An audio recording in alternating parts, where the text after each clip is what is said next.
저는 개인적으로 기독교 신앙의 핵심은 하나님의 은혜라고 생각합니다. 신앙생활을 하면 할수록 이 진리가 더욱 중요하고 분명하게 다가옵니다.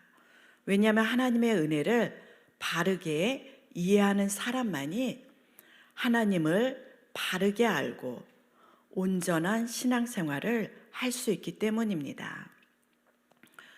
반면 하나님의 은혜를 정확하게 모르면 잘못된 신앙생활을 하게 됩니다. 대표적인 예가 복음서에 등장하는 바리새인입니다. 바리새인은 11조를 철저하게 드렸고 안식일을 목숨보다 더 중요하게 지켰습니다. 누가복음에 등장하는 바리새인은 일주일에 2번씩 금식을 했고 다른 사람들을 돕는 구제에도 힘썼습니다. 만일 오늘날 우리 주변에서 이렇게 신앙생활을 하는 분이 계시다면 그 사람은 분명 신앙생활을 참 잘한다고 칭찬을 받을 것입니다. 그런데 복음서를 보면 예수님은 바리새인을 향해 독사의 자식으로 부르며 혹독한 비판을 했습니다. 왜 우리 주님께서 바리새인들을 그렇게 강하게 비판하셨을까요? 바리새인들은 하나님의 은혜를 왜곡하고 자신들의 행위와 공로를 지나치게 강조했기 때문입니다. 하나님의 은혜보다 자신들의 의로움을 더 중요하게 여기는 왜곡된 신앙은 복음을 부정하기에 예수님께서 그렇게도 비판한 것입니다. 그런데 오늘 본문을 보면 이스라엘을 향해 하나님의 강한 경고의 말씀이 기록되어 있습니다.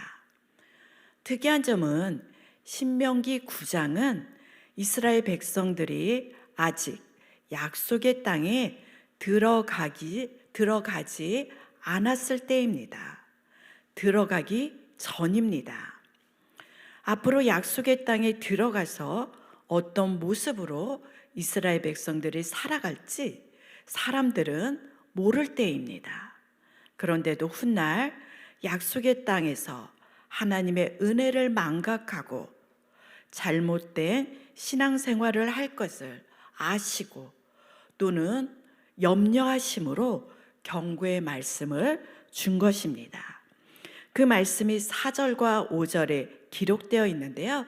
우리 자막을 보시고 함께 읽어보겠습니다. 4절, 5절입니다. 시작.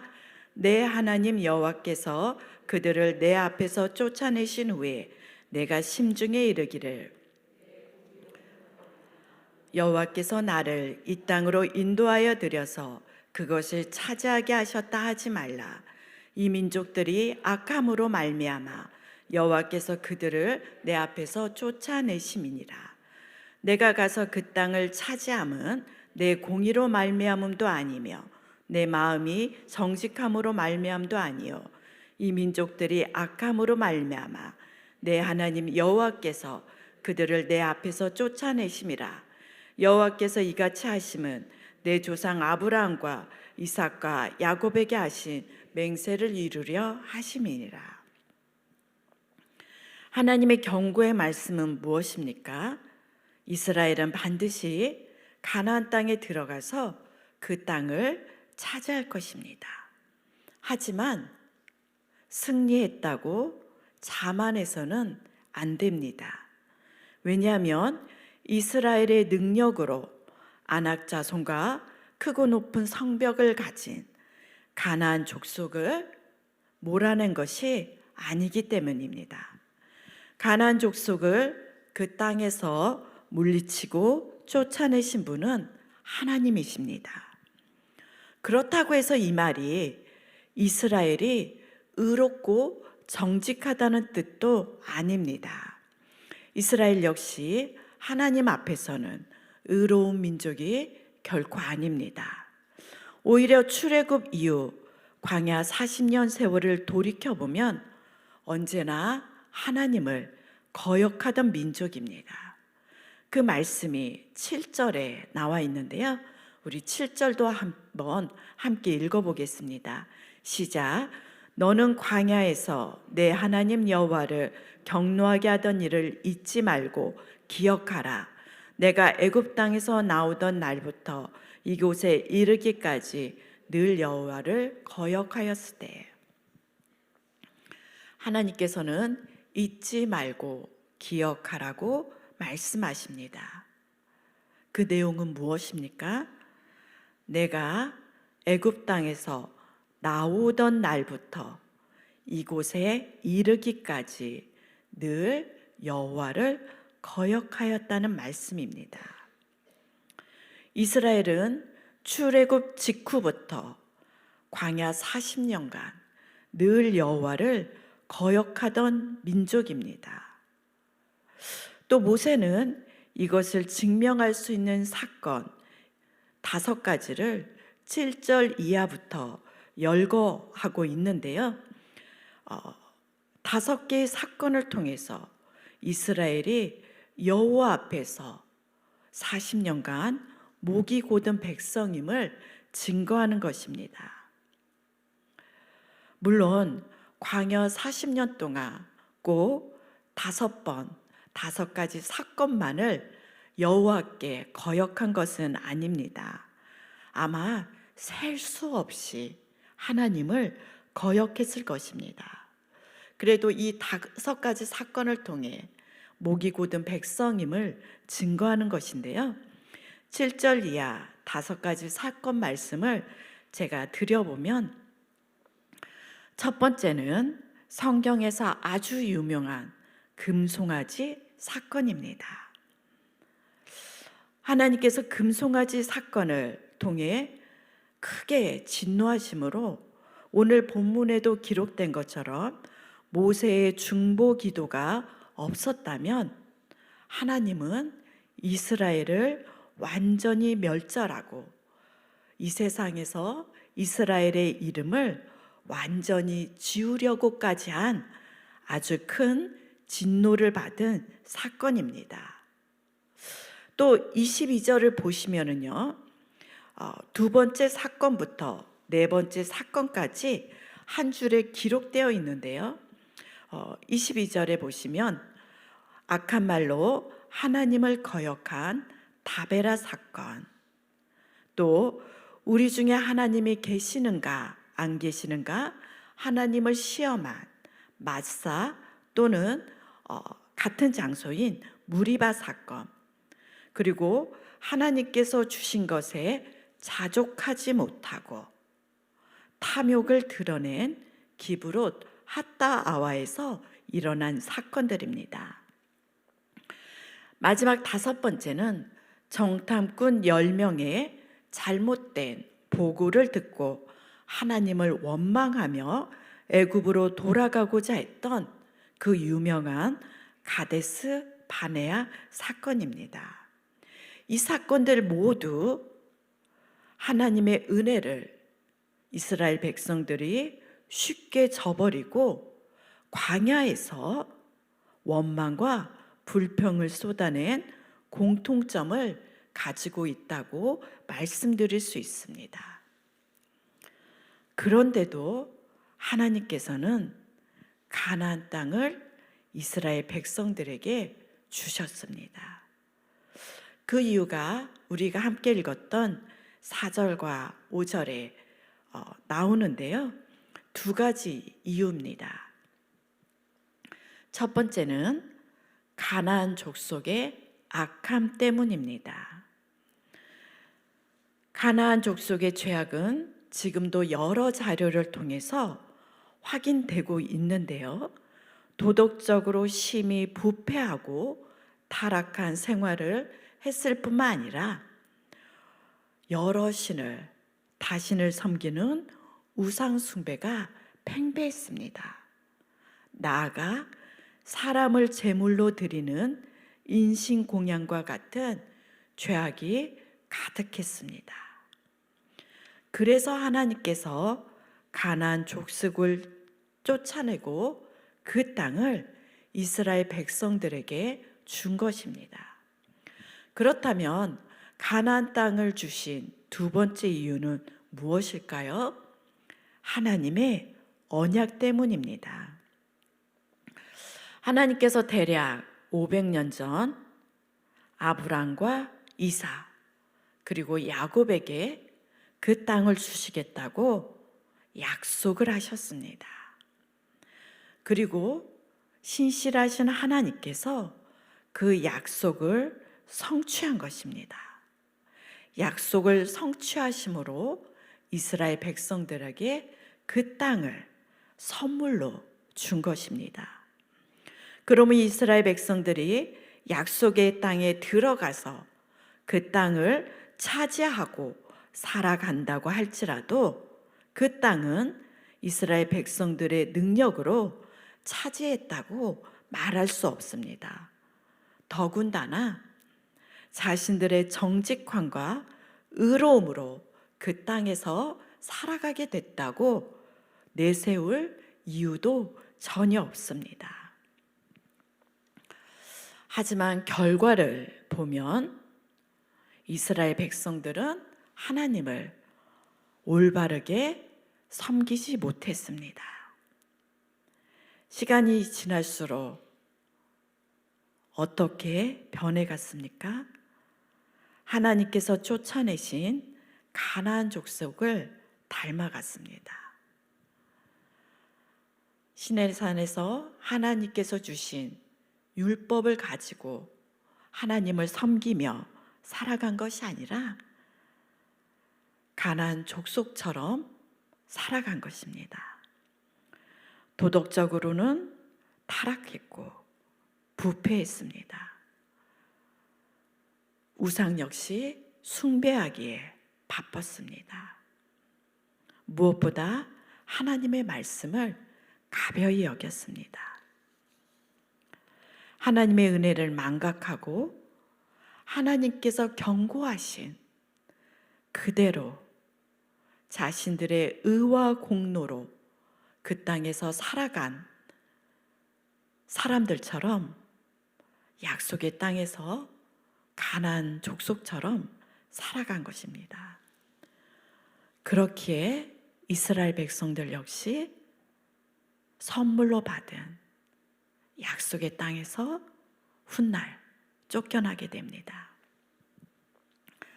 사랑하는 성도 여러분, 저는 이스라엘의 역사를 보면서 이스라엘 백성들이 하나님의 은혜를 너무나 쉽게 잊었다는 생각을 자주 했었습니다.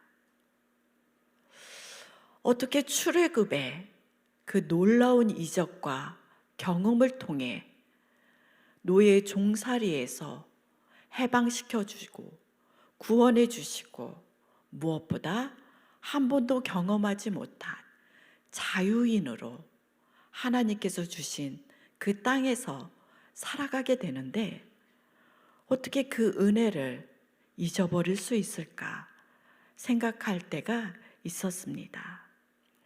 그런데 이스라엘 백성들뿐만 아니라 어쩌면 저와 여러분, 우리 역시 하나님의 은혜를 쉽게 잊고 살아가지 않나 생각됩니다. 때로는 우리들 역시 이스라엘 백성들과 바리새인들처럼 하나님의 왜곡을 왜곡하며 신앙생활을 할 때도 많이 있을 것입니다. 그래서 왜 하나님께서 베풀어 주신 은혜를 쉽게 잊고 살아가는 것일까? 본문을 통해 묵상해 보았는데요. 저의 대답은 어쩌면 우리들이 하나님의 은혜를 너무나 당연하게 여기며 살아가기 때문이 아닐까라는 답에 도달해 보았습니다. 예를 들어 보면 물과 공기는 사람들에게 절대적으로 필요하고 매우 소중하지만 그 가치를 너무나 일상적이고 당연하게 여기기에 우리는 물과 공기의 소중함을 자주 잊곤 합니다. 마찬가지로 우리에게 베풀어 주신 하나님의 은혜는 너무나 크고 놀라운 것임에도 불구하고 우리가 그것을 당연하게 여기면서 살아가기 때문에 하나님의 은혜를 쉽게 잊어버리는 것 같습니다. 이것은 아마도 우리가 쉽게 하나님의 은혜를 잊어버리는 이유는 저는 하나님께서 우리에게 그 놀라우신 은혜를 값없이 베풀어 주셨기 때문이라고 생각한 적도 있습니다. 만약 하나님께서 저와 여러분에게 또 이스라엘 백성들을 출애굽시킬 때, 또 광야 여정을 거치고 약속의 땅에 들어가기 전에 하나님께서 베풀어 주신 은혜를 분명하게 말씀하시고 그 놀라우신 하나님의 은혜에 상응하는 값을 저와 여러분 그리고 이스라엘 백성들에게 높게 책정하여 요구하셨다면 이스라엘 백성들은 본전이 아쉬워서라도 광야에서 겪는 어려움과 불편함 속에서도 쉽게 하나님을 원망하거나 불평하지 않았을 것입니다. 왜냐하면 내가 큰 값을 치렀기 때문에 참고 인내하며 약속의 땅인 가나안에 들어갈 수 있었을 것입니다. 또는 약속의 땅에서도 내가 값을 치렀기 때문에 그 땅을 잃어버릴 수 있는, 혹시라도 다른 민족에게 가나안 족속처럼 빼앗기지 않도록 최선을 다해서 살아갈 수 있을지도 모릅니다. 그러나 하나님께서 베풀어 주신 놀라운 은혜를 값없이 받았기 때문에 상황이 조금만 변하고 불편함이 생기면 이스라엘 백성들은 하나님께서 베풀어 주신 그 은혜의 높은 가치를 생각하기보다는 값없이 받았기에 하나님의 은혜를 값싼 것으로 치부해 버린 것 같습니다. 여기서 말하는 값싼 은혜란 이런 것입니다. 입술로는 하나님의 은혜를 알고 또 수없이 강조하면서도 실제 삶에서는 그 은혜의 가치답게 삶을 누리지 않고 마치 하나님의 은혜를 전혀 받지 않은 것처럼 살아가는 삶의 양식을 의미합니다. 오늘날 우리 삶에 적용해 보면 하나님과 세상 사이에서 적당히 타협하며 살아가는 모습일 수 있습니다. 또는 하나님께 갚을 수 없는 은혜를 받았음에도 불구하고 그 은혜로 내가 용서함을 받았음에도 불구하고 다른 사람에 대한 자비나 긍휼함이 전혀 없는 삶의 태도 역시 값없이 받은 은혜를 값싼 은혜로 치부하는 것입니다. 또는 도덕적으로 타락하거나 또는 반복되는 죄의 문제를 하나님의 은혜라는 말로 너무나 쉽게 덮고 살아가는 삶의 모습도 값없이 받은 놀라우신 하나님의 은혜를 값싸게 여기는 모습일 것입니다. 저와 여러분의 삶의 모습에 혹 이런 모습은 없으신지요? 이스라엘 백성들처럼 환경에 매여서 하나님을 원망하고 불평하며 살아가는 모습은 없으신지요? 바리새인들처럼 하나님보다 사람들 앞에서 외식하며 살아가는 모습들은 없으신지요?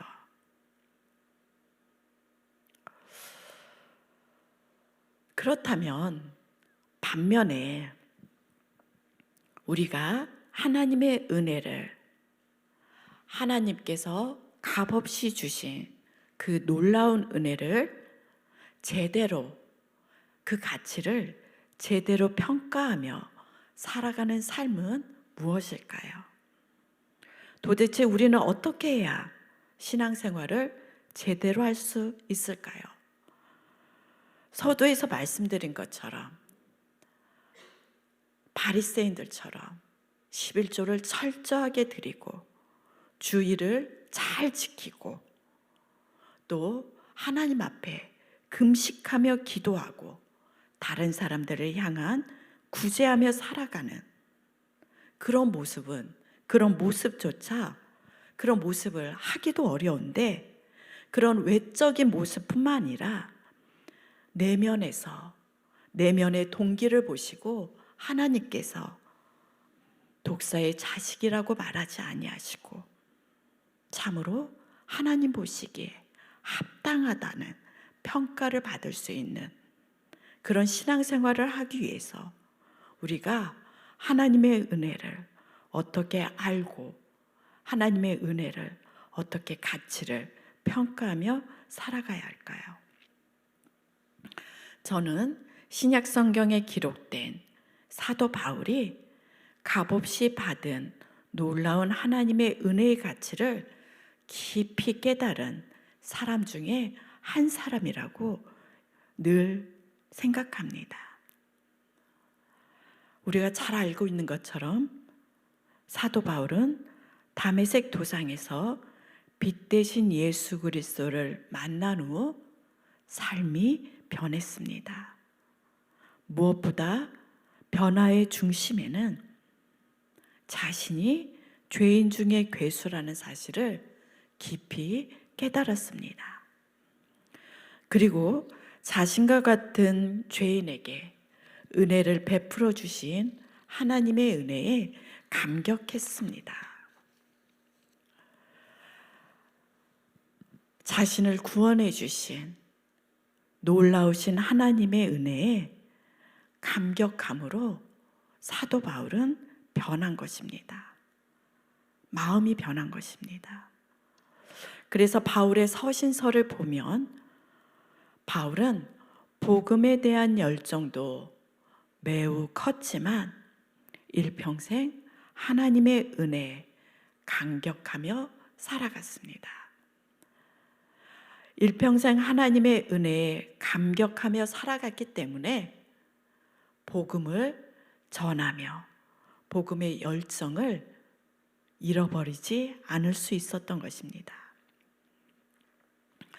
무엇보다 자신이 받은 하나님의 은혜를, 그 가치를 잊어버리지 않았기에 다른 사람을 비난하고 정죄하기보다는 긍휼과 용서의 마음을 가졌습니다. 바리새인은 이방인들을 사람 취급하지 않았습니다. 그러나 사도 바울은 이방인의 사도로 이방인들에게 복음을 전한 것도 하나님의 은혜가 그 마음 가운데 충만했기 때문입니다. 자신이 죄인 중에 괴수였으므로 다른 사람의 허물을 함부로 정죄할 수 없다는 깨달음을 바울은 얻었던 것입니다. 저는 이와 같은 사도 바울의 반응, 하나님의 은혜에 대한 반응이 저는 하나님의 크신 은혜를 참되게 경험하고 잊지 않고 살아가는 성도들이 삶 속에서 보일 수 있는 가장 중심이 되는 반응이라고 생각합니다.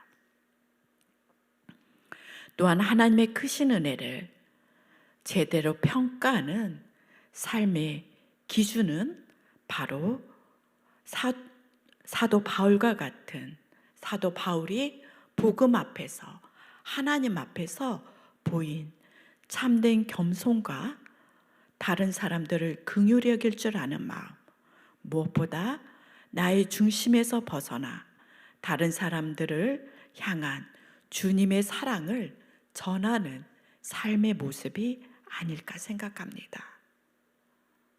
저와 여러분에게 혹 이러한 모습이 있다면 우리는 하나님의 은혜를 기억하고 살아가는 사람들일 것입니다. 이런 모습을 정말로 잊지 않고 날마다 상기하며 그 은혜에 물들어서 살아간다면 하나님은 우리를 목이 곧은 백성이라고 말씀하지 않을 것입니다.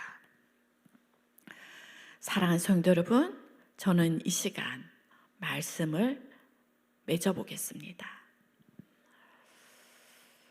서두에서 말씀드린 것처럼 기독교 신앙에서 하나님의 은혜는 구원의 근거일 뿐만 아니라 성도가 살아가는 모든 도덕적, 윤리적인 삶의 기준이 됩니다.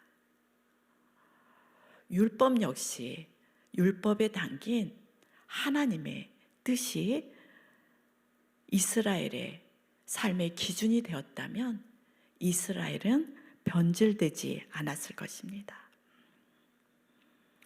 저와 여러분은 하나님의 은혜를 입고 살아가는 사람들입니다.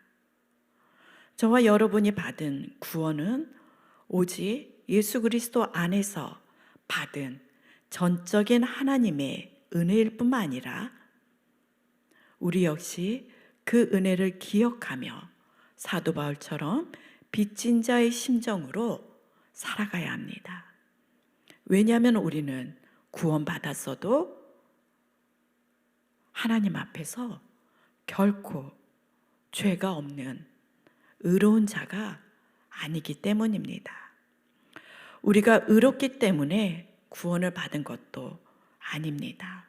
다만 값없이 베풀어 주신 놀라운 하나님의 은혜로 우리가 구원을 선물로 받은 것입니다. 그리고 하나님께서 구원을 저와 여러분에게 주신 것은 사람이 구원의 선물을 값을 주고 살 수 없기 때문입니다. 그렇기 때문에 그 은혜를 기억하고 살아가야 합니다. 또한 은혜를 기억하며 살아가는 것은 하나님께서 베풀어 주신 은혜를 갚을 수 없기 때문에 갚을 수 있는 유일한 방법은 하나님께서 베풀어 주신 은혜를 날마다 감사하며 하나님 앞에서 자신을 낮추고 자만하지 않고 겸손하게 살아가는 것입니다. 저와 여러분 이것을 기억하시면서 언제나 하나님의 은혜가 우리 심령 안에 충만하기를 진심으로 소망하며 그런 복된 삶을 살아가시길 간절히 축복드립니다.